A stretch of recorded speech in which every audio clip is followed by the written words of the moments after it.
Perfect. Perfect.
모습이고요. 현대차그룹주도 상승과 하락을 반복하더니 결국 하락권 안에서 움직입니다. 하지만 세트륨그룹주가 좀 견조한 모습이고요. 삼성물산도 현재 0.86% 상승권 안에서 움직입니다. 네이버는 하지만 좀 이슈가 나오면서 2% 빠지고 있습니다.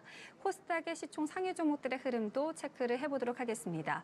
전일에 제약 바이오주들이 많이 빠졌기 때문에 오늘은 좀 반발 매수세 상승을 보여주고 있는데요. 현재 신라젠이 1%대 상승이고요. 포스코캠텍도 상승폭을 많이 줄여가긴 했지만 그래도 상승권 안에서 움직이고 있습니다.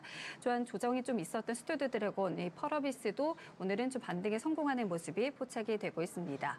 자, 수급을 보도록 하겠습니다. 외국인이 그래도 10거래 연속으로 매수 기조를 이어가는데요. 하지만 현재 빠르게 매수 금액을 줄여가고 있고요. 그래도 연기금이 13거래일째 매수 기조 이어갑니다. 계속적으로 기관은 현재 순매수와 현재 순매도를 오가면서 매수와 매도를 오가는 모습입니다. 현재는 순매수로 자리를 잡아가면서 5억 원 정도 수량이지만 매수하고 있고요.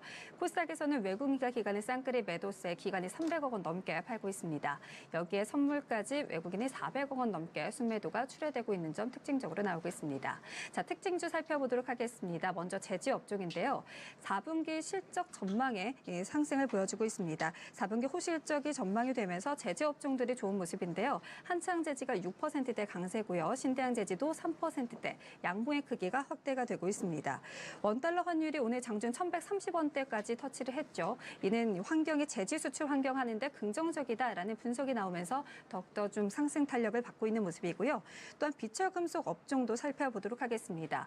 중국의 경기 부양에 대한 기대감이 확대가 되면서 인프라 투자에 대해서 신규 철도 투자 기대감이 확대가 되면서 구리 가격이 상승을 했는데요. 이에 따라서 한국 내화도 3% 견조한 모습이고요. 이 밖에 한창산업도 0.87% 견조한 모습을 그려가고 있습니다. 오늘 세트륨그룹주도 특징주를 좀 뽑아봤는데요.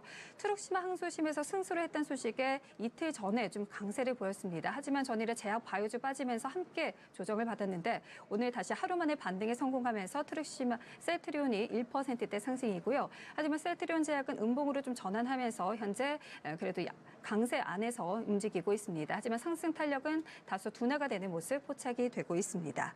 자, 화장품주도 살펴보도록 하겠습니다. 화장품주에 그래도 상승 탄력을 받고 있습니다. 하지만 상승 탄력이 크지는 않고요. 좀 견조한 모습이 나타나고 있습니다. 특히 아모레지와 아모레퍼시픽을 비롯해서 태평양 그룹주들이 눈에 띄고 있는데요. 아모레퍼시픽은 그동안 이 수출이 중국에 대한 수출 화장품 감소가 줄어들었다라는 소식에 좀 조정을 받았는데 오늘 메리츠증권에서 리포트가 나왔습니다. 하반기 채널 변화로 매출에 대한 기대감으로 좀 목표가를 상향하면서 현재 아모레퍼시픽이 좀 견조한 모습도 나타나는 상황입니다. 그리고 개발 종목으로 현대위아 살펴보도록 하겠습니다. 오늘 세계 최초로 IDA를 개발했다는 소식이 전해졌는데요. 이 IDA는 드라이브 샤프트와 휠 베어링을 통합 제품이라고 합니다. 세계 최초로 자동차 부품주 가운데서는 최초라고 전해지면서 오늘 좀 상승세를 보여주고 있습니다. 하지만 윗꼬리가 좀 생기면서 고가 42,400원 터치한 이후에 현재 41,350원에서 거래되는 모습 포착됩니다. 마지막으로 EM코리아입니다. 수소경제 활성화 로드맵에 강세를 보이면서 대장주의 성격으로 9거래일 동안 상승세를 보였는데요. 오늘 10거래일 만에 하락으로 전환했습니다. 오늘 거래량이 많이 쏠리면서 수소차 전반적으로 하락을 하면서 차익 실현에 밀리는 모습이 나타나면서 9% 넘게 빠지고 있습니다. 현재 주가는 9,430원까지 기록을 하는 모습입니다. 지금까지 이 시각 시황 알아봤습니다.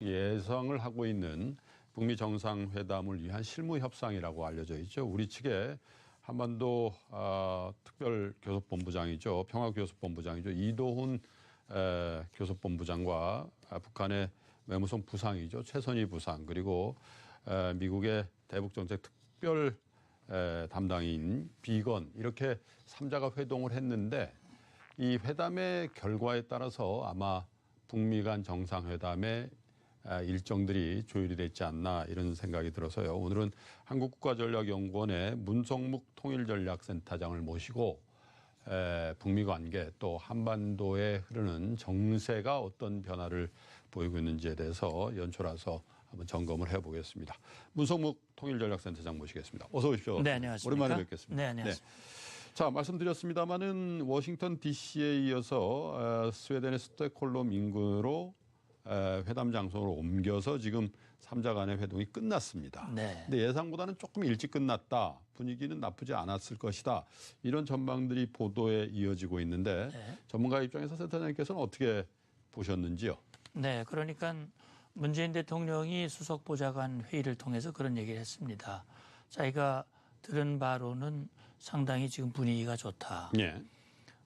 또 미국, 북한 공이 지금 협상 과정에 대해서 만족하고 있다. 예. 이런 언급을 했고 이건 정말 오기 어려운 기회이기 때문에 놓쳐서는 안 된다. 이런 언급도 했습니다. 이번 이제 스톡홀름 협상은 김영철 북한의 조선노동당 부위원장 겸 통일전선부장이 워싱턴을 방문을 해서 그렇죠. 이례적이죠. 예. 과거에는 뉴욕을 거쳐서 워싱턴을 갔는데 그게 이번엔 원래 위전이 그런 겁니까? 아니면 항공편 형편상 그렇게 하는 겁니까? 이번에도 보도를 보니까 미국 국적기를 타고 네. 직항으로 워싱턴을 갔다. 그렇죠. 근데 우리 입장에서는요, 뭐 뉴욕을 들러서 가나 워싱턴으로 직접 가나 이게 뭔 큰 뉴스라고 이렇게 보도들을 하나 그런 생각을 좀 했거든요. 그렇죠. 근데 이제 그동안 북한은 뉴욕을 거치는 것은 일단 뉴욕에는 유엔 북한 뉴욕 대표부가 있습니다. 있습니다. 그러니까 일단 들려서 거기서 이제 좀 준비를 하고 예. 그리고 폼페오를 만나고 그 결과에 따라서 이제 트럼프를 만나고 작년 경우엔 그랬습니다. 예.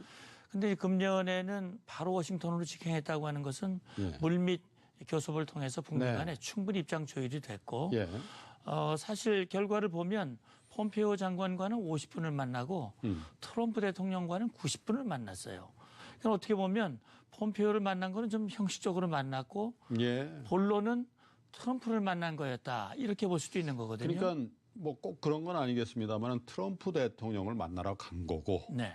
그 절차적인 정당성 때문에 카운터 파티인 폼페이오를 만난 거다. 이렇게 해석할 수 있겠군요. 물론 그렇게 이해할 수도 있겠습니다. 그러니까 김영철 부위원장이 친서를 들고 갔고요. 예. 그리고 트럼프 대통령이 김영철을 만나고 난 뒤에 아주 만족한다. 네. 그리고 비핵화 협상에 큰 진전이 있었다. 이런 언급을 했거든요. 그렇죠. 그러니까 전반적으로 보면 원래는 작년 11월에 김영철이 미국을 방문해서 협상하도록 돼 있었는데 한 2달 이상 늦춰졌고요. 예. 그리고 그 뒤에도 보면 북미 간의 물밑 협상은 계속 있었지만 사실 핵 문제는 교착 국면이었거든요. 예. 그리고 북한 매체를 통해서 나오는 얘기를 들어보면 미국을 향해서 불만의 목소리를 계속 냈습니다. 그리고 특히 금년 1월 1일 김정은 위원장이 육성으로 발표한 신년사에서도 보면 미국이 약속을 안 지키고 있다. 예. 자기들은 최선을 다하고 있는데 미국이 상응 조치를 안 하고 있기 때문에 오늘 이런 문제가 발생하고 있다. 따라서 미국이 제대로 된 조치를 취하지 않는다면 그런 조치도 취하지 않고 우리를 향한 압박과 제재를 계속한다면 우리는 새로운 길을 모색할 수도 있다. 그 새로운 길이라는 거는 지금의 협상 국면을 벗어나서 다시 핵을 무장하고 핵으로 인한 무장으로 인한 어떤 긴장 관계를 다시 만들 수도 있다. 이런 얘기인가요? 뭐 그렇게 구체적으로 밝히질 않았기 때문에 예. 말씀하신 대로 과거 다시 말하면 2017년 11월 말 그때 상태로 돌아가겠다는 뜻인지 예. 아니면 김정은 위원장이 연초부터 중국을 방문했거든요. 예. 그러니까 지금은 미국과의 담판을 통해서 무언가를 해결하려고 하는 그런 길이었는데 이제는 미국이 그렇게 나온다면 미국 중단, 이제 중국과 하겠다라고 하는 그 길을 새로운 길로 언급한 것인지는 지금은 단정할 수는 없지만 아니면 두 가지를 섞던지. 예. 어쨌든 지금으로서는 그동안 교착 국면이 대화의 국면으로 전환이 되고 예. 2차 북미 정상회담을 2월 말 개최하기로 정해놓고 예. 그 회담을 위한 실무 협상이 그것도 2박 3일 동안 그냥 잠자는 시간을 빼놓고는 계속 북미가 직접 특히 이번에 주목하는 거는 스티브 비건이 작년에 대북 담당 특별 대표가 됐는데 예. 그동안 한 번도 최선희를 만난 적이 없습니다. 그렇습니까? 예. 예. 이번에 처음으로 만난 거예요. 이 만났다는 거. 거기 한 가지 추가를 한다면 늘 핵 문제는 북미 간에 협상을 했는데 이번에는 우리 한국 측이 이대원 본부장이 갔어요. 포함을 해서 물론 계속 3자가 만난 건 아닐 겁니다. 네. 2자가 만나고 때로는 3자가 만나고 예. 또는 남북이 만나기도 하고 우리 한미가 만나기도 했겠지만 어쨌든 한국이 포함된 3자가 만났다고 하는 것도 긍정적인 요인 중에 하나입니다.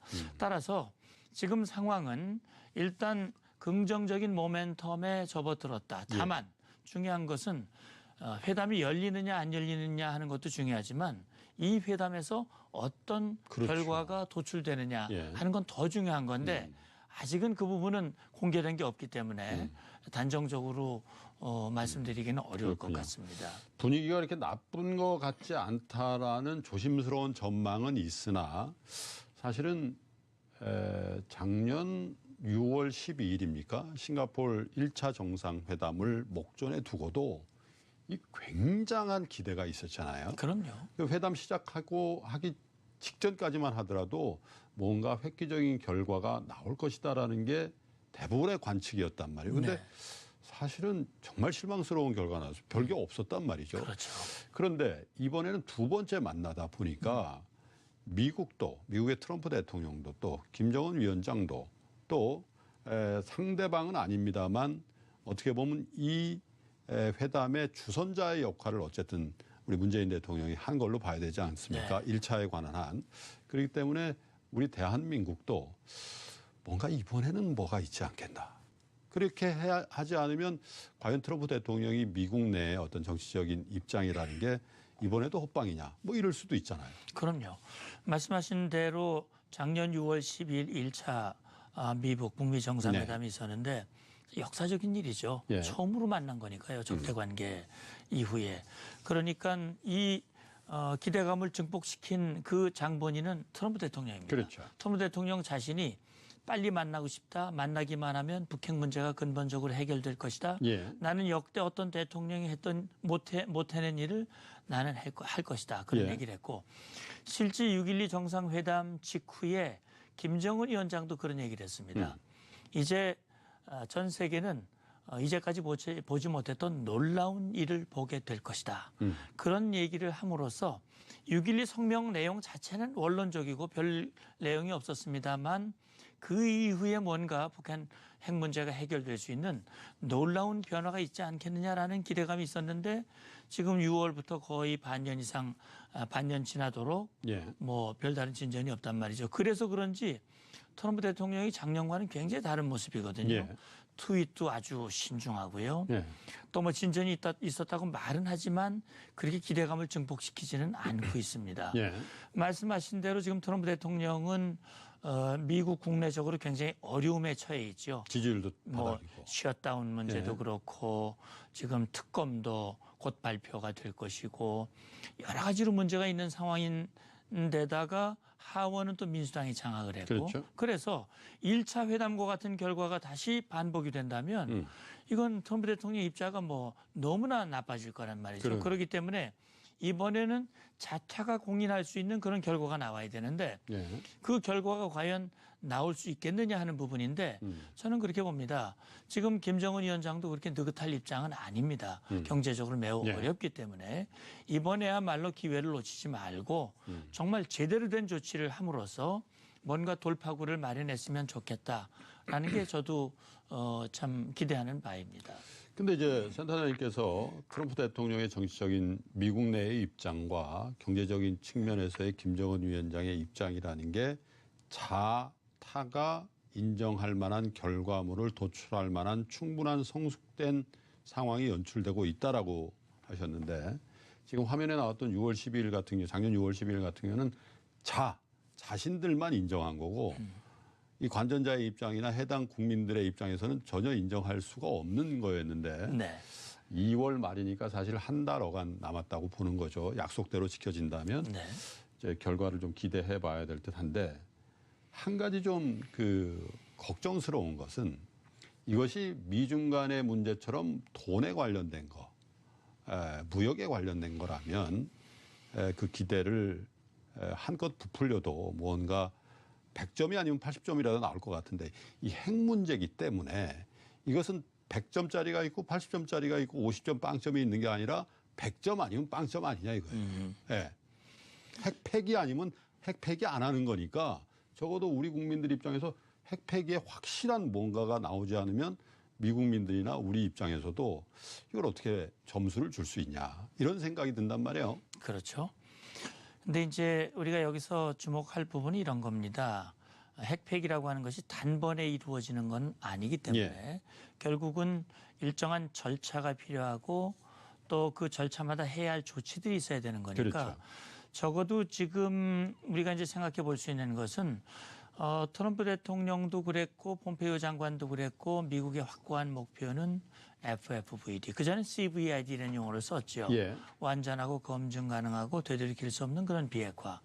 FFVD도 비슷한 얘기입니다. 최종적이고 완전히 검증된 비핵화입니다. 그러니까 그 비핵화가 돼야 사실은 북한 핵 문제의 해결, 다시 말하면 100점을 줄 수 있는 그런 결과가 나오는 것인데 그런 것이 되지 않는다면 과연 점수를 얼만큼 줄 것이냐는 문제인데 지금 일단 1차 회담에서 6.12 성명이라는 게 나왔기 때문에 이번 두 번째 회담은 6.12 성명에서 합의한 게 4가지거든요. 북미 관계 개선, 한반도 평화체제, 북한의 비핵화.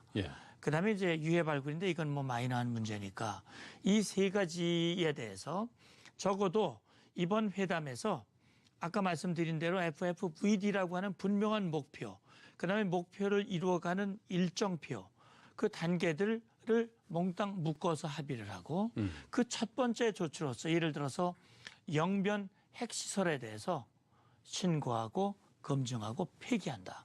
이것과 관련해서 미국은 뭐 연락사무소에 를 열어준다든지 미국 관계 개선, 또 평화협상에 대해서 협상을 개시한다든지 이런 것들을 구체적으로 담는 일종의 실천 계획을 만들어내는 그런 회담이 된다면 그건 상당히 기대감을 높일 수 있는 그런 결과가 될 수 있는데 이런 큰 틀의 그림은 안 나오고 그냥 초기 조치에서 요즘 뭐 빅딜이다 스몰 딜이다 얘기를 하는데 빅딜이라고 하는 큰 틀에서 합의하는 것이고 스몰 딜은 초기 조치에서 해야 할 일들을 주고받는 것인데 그 정도만 만약에 합의를 하면서 이번 회담이 상당히 과거에 비해서는 진전이 있었고 성과가 있었다.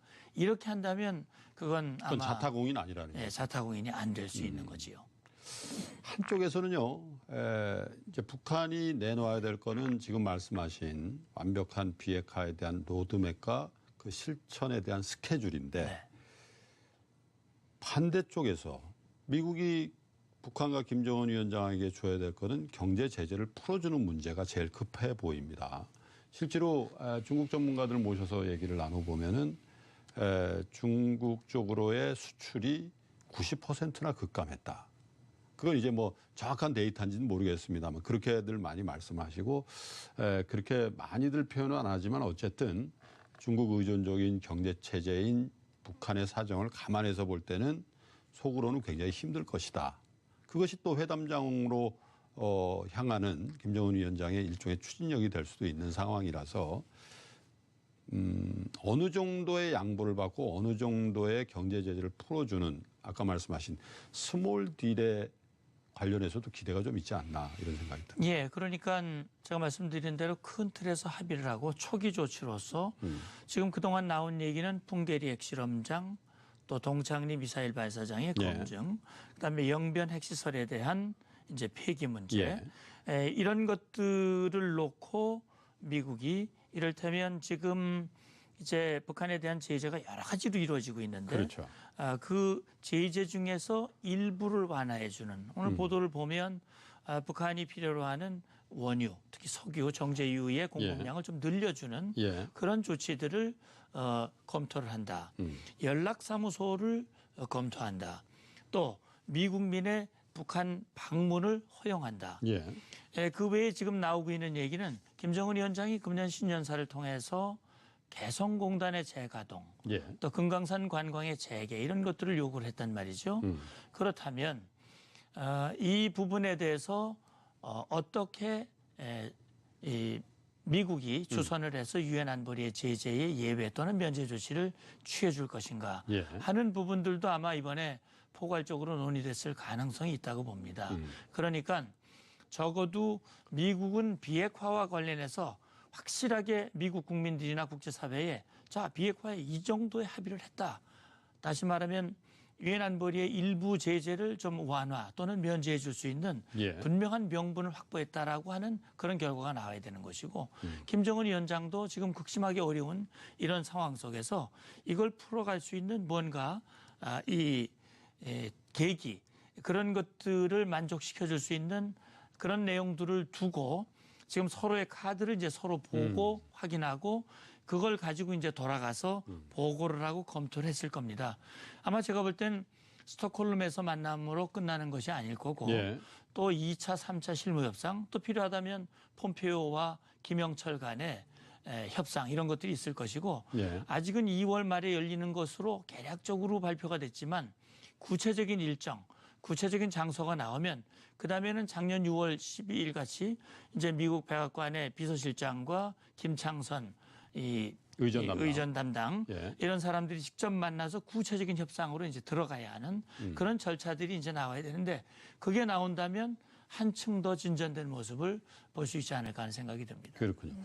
자, 그러니까 이제 미국이 주도해서 유엔 안보리 경제 제재를 하고 있으나 아무리 미국이 풀고 싶다 하더라도 자기들이 하자고 주장했던 것들을 풀려면 유엔 안보리의 어떤 설득이 돼야 되고 또 그 설득은 미국 내 정서라든지 미국 내 여론 같은 것들도 같이 힘을 얻지 않으면 설득하는 것도 자체적으로 힘들 것이다 이렇게 보는데 그것이 어떤 비핵화에 대한 구체적인 로드맵 정도와 인정할 수 있는 수준이 나온다면 풀어줄 수 있는 거는 제일 급해 보이는 중국으로부터의 정제유 수입 부분하고 남북 관계에 있어서는 김정은 위원장이 신년사에 구체적으로 거명한 개성공단과 판문점 사업의 금강산 관광 사업의 재개 정도가 우선순위가 되지 않겠냐 이렇게 보는 거예요. 예, 이제 그것도 있고 지금 작년 연말에 철도 도로 현대화를 위한 착공식을 했단 말이죠. 근데 그것도 본격적인 공사가 들어가려면 제재 완화 또는 면제가 그렇겠죠. 필요한 겁니다. 그러니까 결국은 이 제재라고 하는 것이 유엔 안보리 제재도 있지만 미국의 독자 제재가 있고 이 독자 제재는 사실 의회에서 입법화 시켜놓은 것이기 때문에 행정부가 일방적으로 제재를 풀어주기도 어려운 거란 말이죠. 그러면 미국 의회를 설득할 수 있는 그런 수준의 비핵화가 나와야 결국 독자 제재를 풀어줄 수 있는 그런 결과를 도출할 수 있기 때문에 그 부분은 아마 김정은 위원장도 잘 알 것이고 이번에 스티브 비건이 최선희에게 그런 저간의 모든 사정들을 충분히 아마 얘기를 했을 겁니다. 그렇기 때문에 김정은 위원장이 정말 경제 발전에 집중하고 싶고 개성공단이나 금강산 관광, 철도도로 현대화 또는 기타 남북 경제 협력을 본격적으로 추진하고 싶은 마음이 있다면 정말 미국 국내 국제 여론을 설득할 수 있는 그런 조치를 취해라. 다시 말하면 핵을 완전히 내려놔라. 다시 말하면 핵을 가지면 핵 가진 그 자체가 오히려 북한 정권과 체제를 흔들고 위험하게 만드는 요인이 될 수 있으니 사실은 가장 좋은 방법은 북한이 NPT에 복귀를 하고 핵 확산 금지 조약에 복귀하고 IAEA 국제 원자력 기구의 사찰을 받고 그렇게 해서 북한도 우리와 똑같이 핵이 없는 그런 상태로 가는 것 그것이 사실은 최선의 길이고 공인받는 거죠. 그래야 100%의 해결이라고 볼 수 있는 것이죠. 사실 북한이 그중에 일부의 역량을 그대로 가지고 있다면 우리 안보로서는 뭐 그건 대통령이 말씀하시는 항구적 평화는 그건 구호로만 그칠 수밖에 없는 그런 상황이 될 수도 있는 것이죠. 김정은 위원장이 전격적이라는 표현도 어울리지 않습니다. 워낙 자주 갔기 때문에 얼마 안 지났습니다마는 북미 정상회담이 예정돼 있는 상황에서 시진핑 국가주석을 4번째 갔단 말입니다. 근데 중국의 입장이 뭔지. 왜냐하면 중국과 미국은 지금 어찌 보면 한 달밖에 안 남았어요. 2월 말까지, 3월 초까지는 지금 진행하고 있는 무역에 관련된 협상을 마무리 지어야 된단 말이에요. 90일간의 휴전 중이니까. 이 상황에서 북미 정상회담이 바로 그 어간에 이게 오비 일학인지 스케줄이 그렇게 된 건지 모르겠습니다만은 그 어간에 지금 개최 예정이니까 중국의 셈법도 굉장히 복잡하게 돌아갈 것 같단 말이죠. 그렇습니다. 어떻게 봐야 됩니까? 일단 기본적으로 중국은 한반도에서 중국의 영향력은 확대하고 미국의 영향력은 축소시키고자 하는 것이 중국의 네. 기본 입장이죠. 예. 중국이 말한 대로 이 쌍궤 병행이라고 하는 것, 쌍중단 쌍궤 병행을 예. 그동안 주장을 해왔고 예. 그것이 확고한 입장이라고 네. 얘기를 했고 작년 3월에 김정은 위원장이 시진핑과 처음 만나서 합의한 전략적 노선을 동의했다.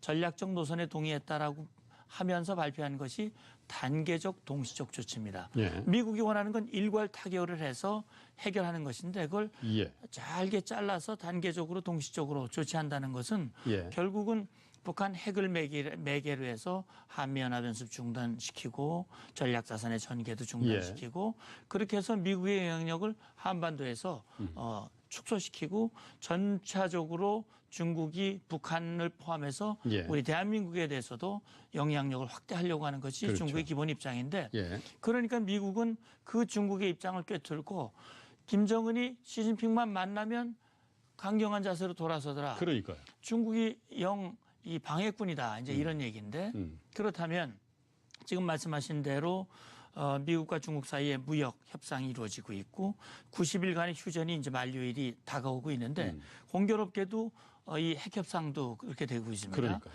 그런데 이번에 김정은 위원장이 시진핑을 만나고 돌아와서 뭐 사실 달라진 모습을 보이지는 않습니다. 다만 네.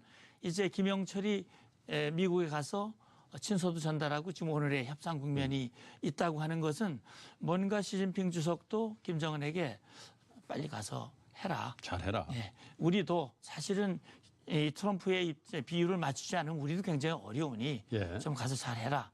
라고 했고 또 국제사회의 대북 제재에 대해서 끈을 놓치지 않고 네. 계속해서 김정은으로 하여금 비핵화를 행동으로 옮길 수 있도록 순기능의 역할을 했다면 좋은 거지만 그렇지 않고 겉으로는 그렇게 하면서 뒤로는 풀어주는 그런 이중적인 플레이를 한다면 오히려 미국과 중국 사이에 이어지고 벌어지겠죠. 있는 무역 협상에도 상당히 부정적인 영향을 끼칠 수 있다. 이런 생각이 듭니다. 글쎄요. 중국 전문가들 전원도 사실은 지금까지 중국의 어떤 북한에 대한 제재 동참 정도를 보면 최근 들어서 상당히 미국이 보기에도 비교적 잘 그 공조를 하고 있는 모습이 나왔기 때문에 최근에 이제 전망이 되고 있는 북미 정상회담의 결과와 또 미국과 중국 간의 무역 협상에 대한 결과가 트럼프 대통령의 입장에서는 두 가지 큰 이슈를 한꺼번에 해결하는 그런 모습을 국민들에게 또 국제사회에 보여주면서 자신의 위상을 확실하게 높여 보일 수 있는 어떻게 보면 큰 절호의 찬스라고 인식할 수도 있겠다라는 네. 측면에서 제가 문 센터장님께 그런 질문을 드려봤습니다.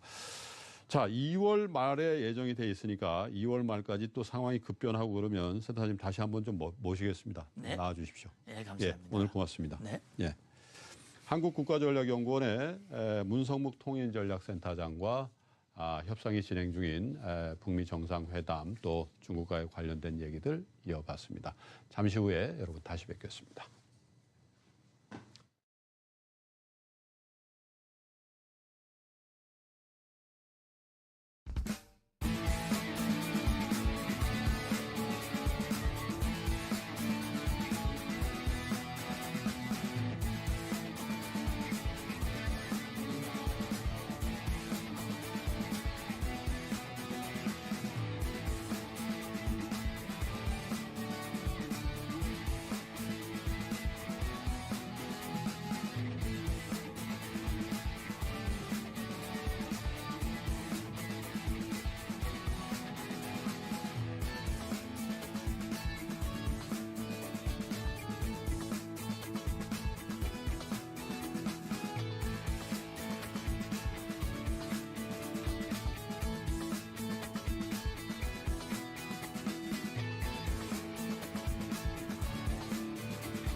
요즘 그냥 만나면요 농담 삼아서 가정주부들께서 그런 농담 한다 그래요. 남편 월급하고 아이들 성적만 빼고 다 오른다. 그래서 식탁 물가들이 많이 오른다는 얘기하고 있는데요. 그 관련된 업종이죠. 음식료 업종 동향이 어떤지 한번 살펴보겠습니다. 키움증권의 박상준 책임연구원을 모시죠. 어서 오십시오. 네, 안녕하세요. 오랜만에 뵙겠습니다. 네, 음식료가 경기 잘 안 탄다고는 하는데 최근 들어서 보니까 또 그런 것 같지도 않아요. 어쩔 때 보면 워낙에 이제 그 1인 가구도 늘고 또 어떤 소비 패턴이 바뀌는 거에 따라서 굉장히 민감하게 움직이는 업종이 돼버린 것 같아요. 예전에 정말 둔감했던 것 같은데 네. 업황이 어떻습니까? 아무래도 지금 화두는 가격 인상이 좀 많이 일어나고 있는 건 사실이고요. 그 이제 몇 년 동안 사실 최저임금에 대한 논란이 굉장히 거셌는데 예.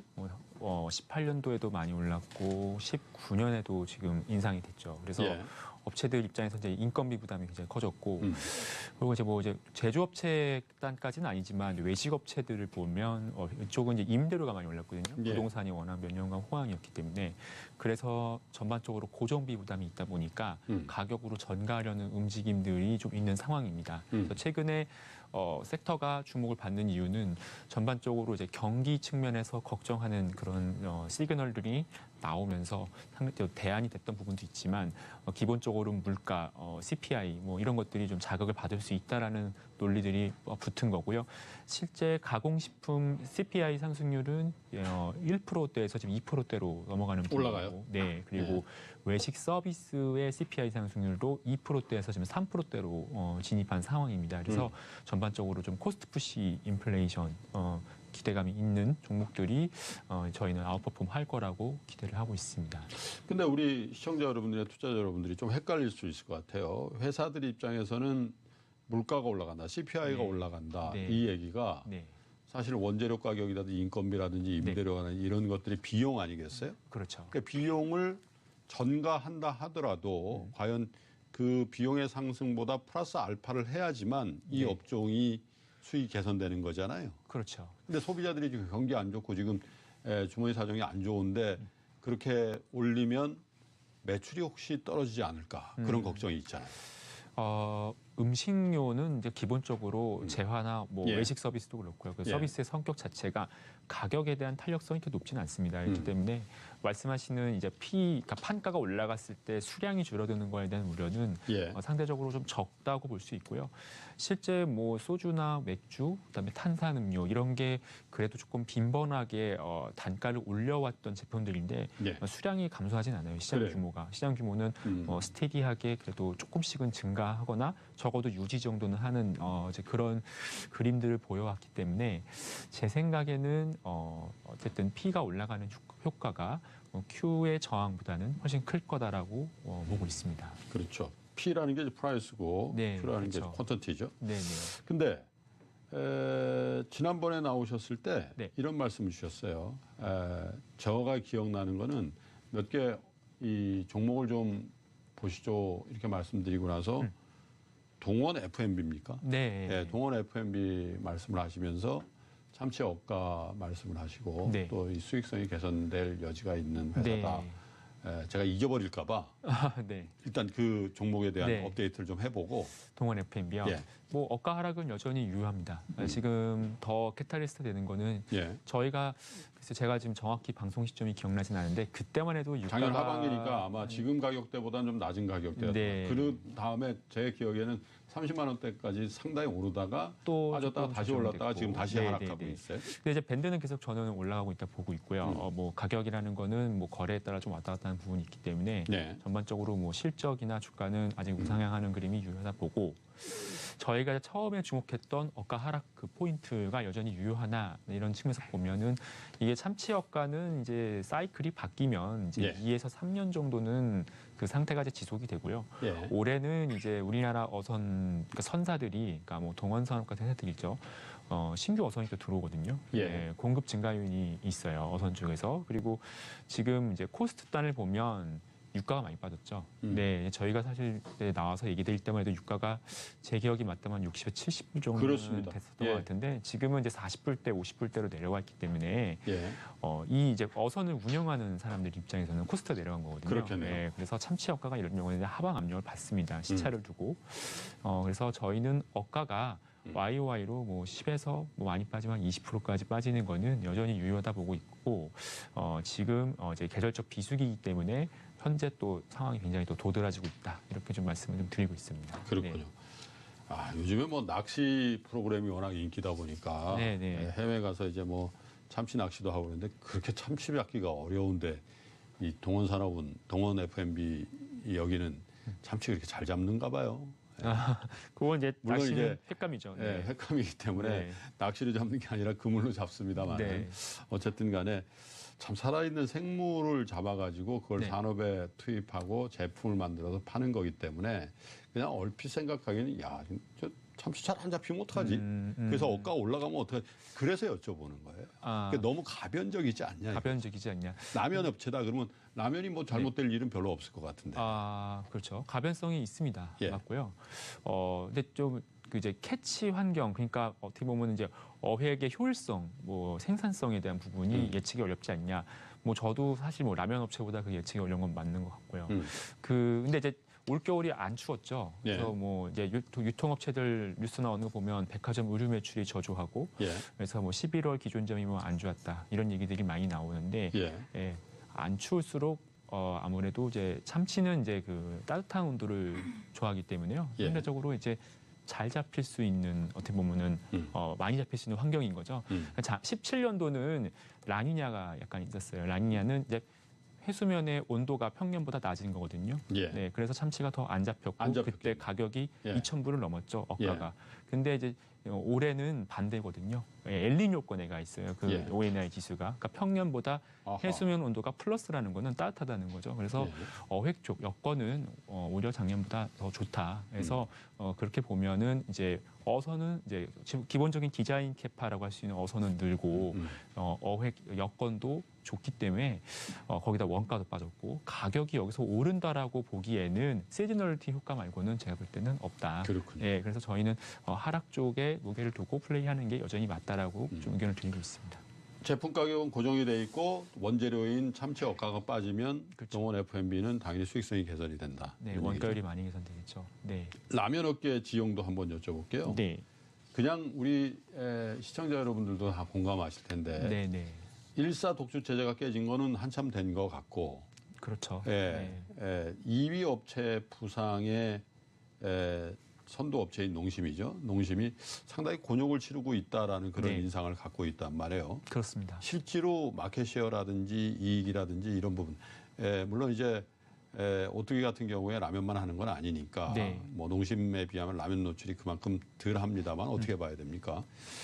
일단은 마켓시어에 대한 흐름을 좀 보면 좀 이제 긴 시기를 놓고 보면은 오뚜기가 점유율을 늘려가고 있는 것은 맞습니다. 네. 오뚜기의 메인 제품은 진라면이죠. 예, 진라면이 MS가 지금 거의 10% 가까이 제가 알기로는 올라왔는데 예. 그게 여전히 매출 성장률이 제가 봤을 때는 좀 잘 나올 땐 10%. 못 나와도 뭐 하이싱글, 미드싱글 예. 이 정도는 되거든요. 그러니까 뭐 5에서 7% 정도 전체 라면 나오거든요. 시장에서 이제 매출 성장률이죠. 이거는 네. 이제 진라면의 매출 성장률이죠. 아니 마켓쉐어가 10% 정도. 네, 된다. 마켓시어는 예. 네 그렇습니다. 그런 상황인데 그러다 보니까 마켓시어가 적게는 작년하고 올해 비교해 보면 뭐 0.5에서 1%포인트 정도씩은 올라가는 그런 경향이 있고요.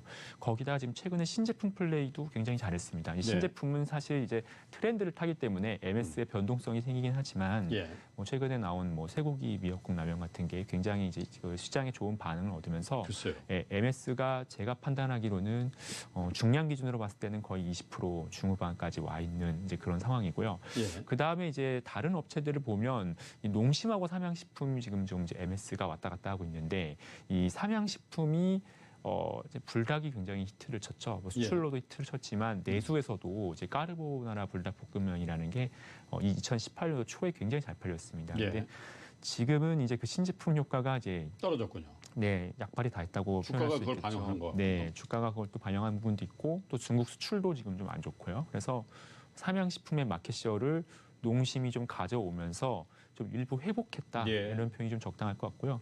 그래서 지금 농심이 저희가 이제 뭐 사실은 이제 커버를 좀 안 하다가 11월 말에 다시 좀 커버를 재개했던 이유가 MS가 이제 반등하고 지금 라면뿐만이 아니라 스낵도 가격을 올렸고 예. 그다음에 미국에서도 라면 가격을 인상했어요. 미국도 이제 밀가루 원가 부담이 있었기 때문에 가격 인상을 한 거고요.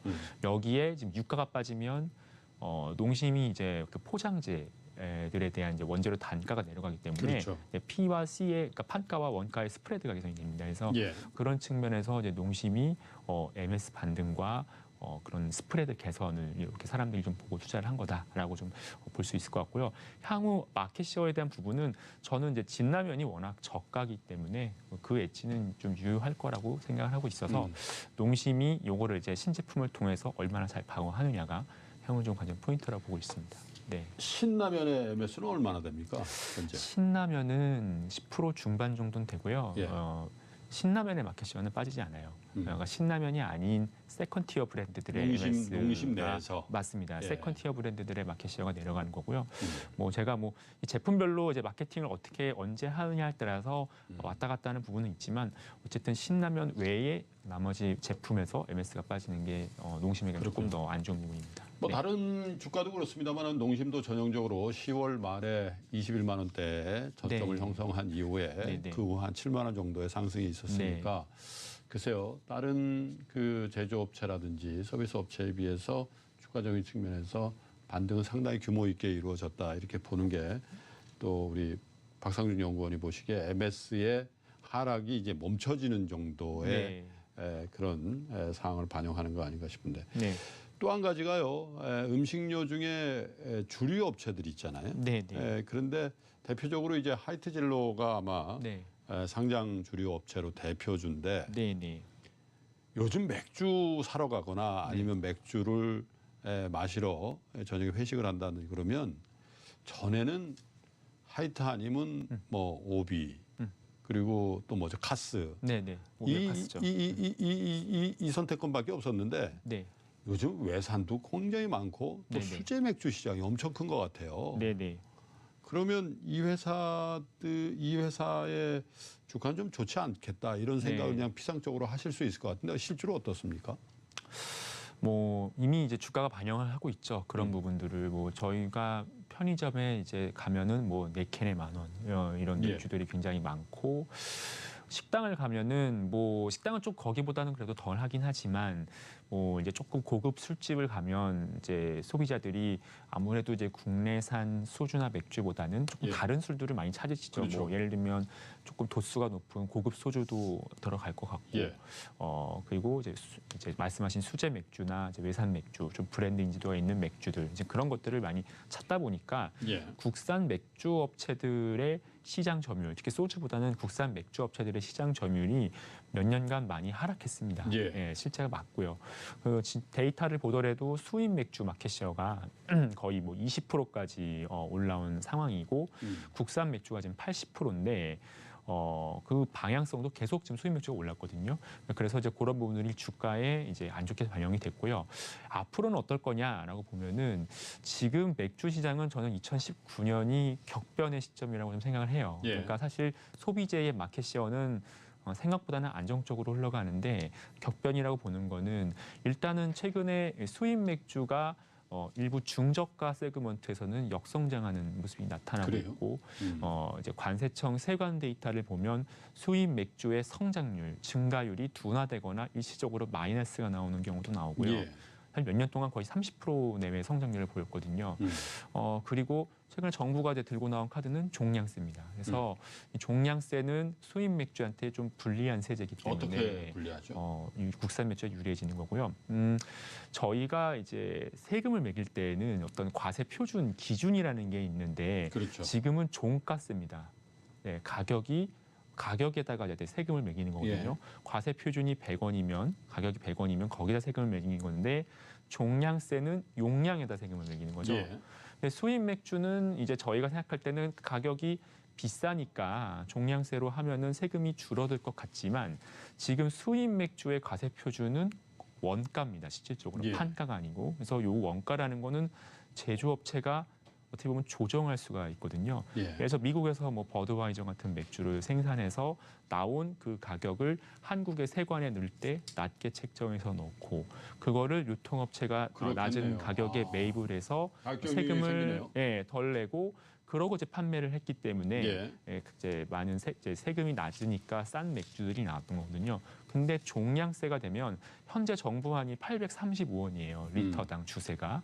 근데 수입 맥주는 제가 봤을 때 이제 일부 고가 라인 빼고는 거의 700원에서 600원, 좀 싼 거는 500원대에 지금 주세를 내고 있기 때문에 예. 텍스가 다 올라올 겁니다. 그러면 이제 국산 맥주 쪽에서는 어떠냐? 이제 국산 맥주는 이 단위당 판가가 높으려면은 예.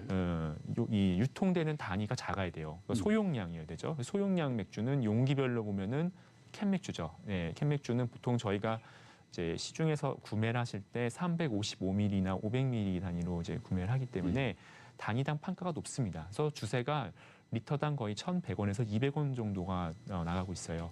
반면에 이제 업소용에서 주로 유통되는 생맥주는 20리터의 드럼으로 유통을 하기 때문에 리터당 주세가 600원 정도밖에 안 됩니다. 그래서 저희가 봤을 때는 이 생맥주 쪽은 업소용이기 때문에 가격 결정권이 이제 국내 업체한테 있기 때문에 가격 인상할 가능성이 좀 있지 않나 생각하고 있고 반면에 캔맥주 쪽은 세금이 줄어드니까 그것만큼 가격을 내리거나 아니면은 비용을 효율화하는 그런 효과가 나타나서 또 Q든 C든 어쨌든 좋은 효과로 나타날 가능성이 있기 때문에 마켓 시어나 어떤 가격 경쟁력 측면에서 유리해진다라고 말씀을 드리는 겁니다. 네. 자, 방금 긴급 속보로 여러분 보도 보셨습니다마는 삼성 바이오로직스 회계 분식에 대한 제재가 집행이 일단 법원에 의해서 정지됐다라는 긴급 속보가 들어와 있다는 거 보시고요. 주가가 어떻게 움직이는지도 좀 궁금하군요. 차트를 좀 보여주시면 좋겠네요. 단기적으로 조금 오르는 그런 모습이 나오는데 아직 이게 지금 막 뉴스가 보도됐기 때문에 주가 흐름이 조금 영향을 받지 않겠나 싶으네요. 자, 한 가지 질문만 저 드려보겠습니다. 지금 몇몇 그 특별한 산업별로 라면 또 주류 뭐 이런 부분에 대해서 여쭤봤는데 음식료 업종에 우리 박상준 책임연구원께서 주목해서 보시는 종목 한 종목만 좀 간략하게 알려주십시오. 이제 지금 저희가 말씀드린 거 외에는 저희가 조금 최근에 좀 관심을 갖고 많이 보고 있는 건 CJ 프레시웨이입니다. 예. 이제 아까 제가 그 외식 서비스 물가 상승률이 좀 많이 올라간다라는 표현을 드렸는데 얘네는 이제 외식 서비스 업체에게 식재를 납품하는 업체거든요. 예. 그래서 전방 산업이 어쨌든 가격을 올리고 있기 때문에 예. CJ 프레시웨이도 마진을 좀 개선할 수 있는 기회가 좀 왔다 생각을 하고 있고요. 두 번째는 이제 단체 급식 쪽에서 이 회사가 몇 년 동안 점유율을 많이 늘려놨는데 이제 사실 이제 점유율을 늘리려는 그 과정 중에는 아무래도 이제 좀 가격을 낮춰서 수주를 그러겠죠. 많이 할 수밖에 없죠. 예. 근데 이제 최근에 최저임금이 많이 오르고, 특히 이제 이 단체 급식에서 종사하시는 분들이 이제 거기 많이 걸리기 때문에 이제 가격을 올릴 수밖에 없는 상황이 됐거든요. 근데 업체들이 이제 그 가격을 인상을 받아주고 있는 거죠. 급식 쪽도. 그래서 점유율은 많이 늘어났고 가격도 회복되고 그렇기 때문에 이 회사가 이제 굉장히 좀 레버리지가 날 수 있는 상황이다라고 저희는 좀 보고 있어서 투자를 좀 추천을 드리고 있습니다. 알겠습니다. CJ 프레시웨이는 여러분 관심 종목에 넣어두시고 한번 연구하시고 같이 공부하시고 투자 판단을 스스로 한번 해보시는 그런 종목으로 알려드리겠습니다. 자, 음식료 업종 연구해봤습니다. 키움증권의 박상준 책임연구원과 함께했습니다. 고맙습니다, 연구원님. 네, 감사합니다. 자, 화요일에 보내드린 증시라인 오늘 여기까지 하겠습니다. 내일 수요일에도 증시라인 여러분들과 함께 한 걸음 더 들어가 보겠습니다. 시청자 여러분, 투자자 여러분, 고맙습니다.